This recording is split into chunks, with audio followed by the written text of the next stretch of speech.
It has been reported today that the Houston Rockets and John Wall have agreed to mutually part ways or look to part ways, with the Houston Rockets looking to find a trade partner for John Wall, and John Wall is not expected to be a member of the Houston Rockets next year on the court.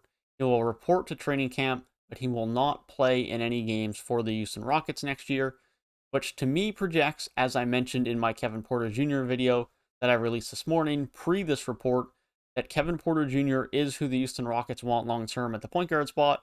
And I think that just makes that ever more clear now with this decision that now Kevin Porter Jr. can start at point guard, Jalen Green can start at the two, and they can actually have guys where they want them with someone like John Wall as a veteran, not interfering with the minutes of those young players.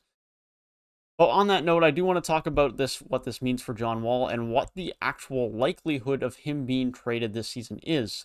Because Houston have no interest in buying him out, or at least mutually, there isn't an interest one way or another in John Wall being bought out. That has been mentioned in a report this morning as well. So if John Wall is going to be moved this season, it is going to be via trade.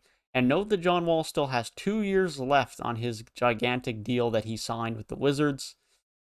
And in that scenario, Wall is not likely to be traded this year, in my opinion. Because why would anyone want him? Sure, John Wall is still a solid NBA point guard, but he's not a great one anymore, and he is making 43 and 47 million roughly the next 2 years, respectively. So he's going to eat up a crazy amount of anyone's cap room.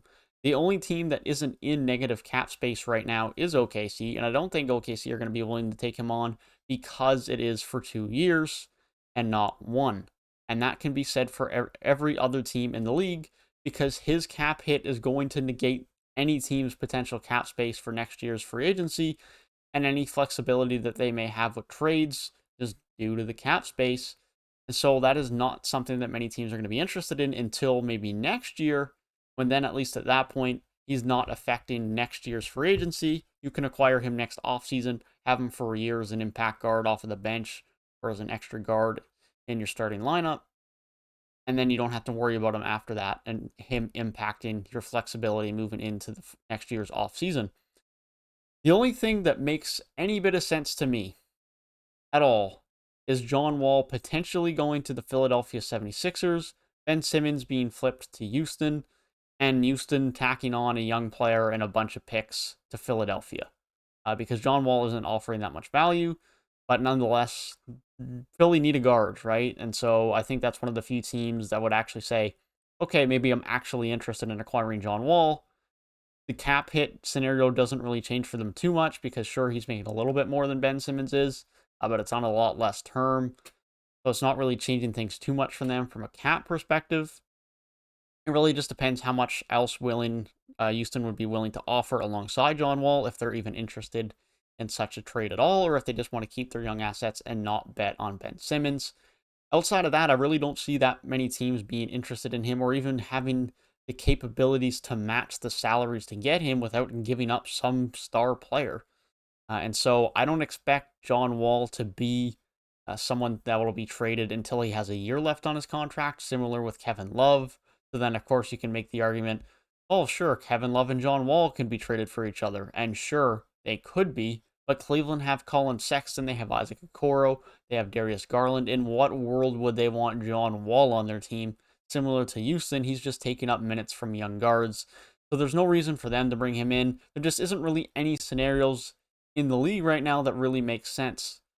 As far as him still having 2 years left on his deal to bring him in. 1 year left, sure, I think he'll get traded next year, no problem.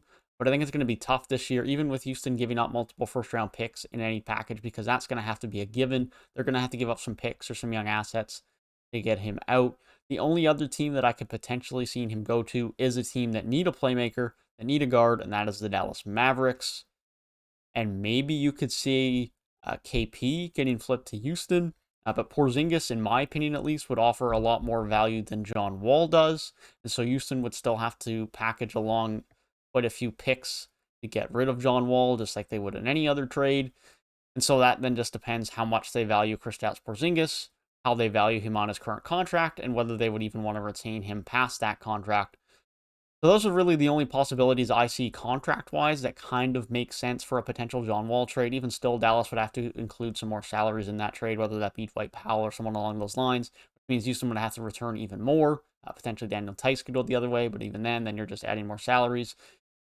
It's tough. It's tough. It's going to be tough to get any John Wall trade. I think any John Wall trade that happens before the last year of his contract is going to be extremely difficult. I personally don't think it's going to happen anytime soon. I'm not completely ruling out a trade for John Wall before the last year of his contract. I think there's enough teams that could be interested in his services because there are a couple of teams that still do really want a playmaking point guard. At the end of the day, he is still a solid playmaking point guard. So you could see a couple of teams be interested. It's really just going to be depending on how many picks are Houston willing to give up. But they've now committed to John Wall that they have agreed to mutually part ways. So Houston might be a little bit more motivated to try and add in some assets to move on from him, give their guards some more young time, and just move on from his contract on the roster.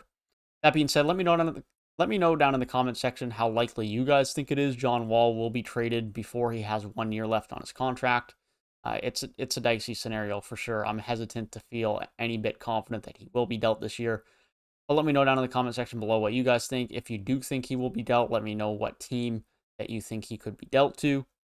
With that being said, I hope you guys did enjoy the video. Be sure to leave a like down below and subscribe to the channel if you are new and want more updates on the NBA offseason like this. Hope you guys have a great rest of your day, and I will see you guys in the next one. Peace.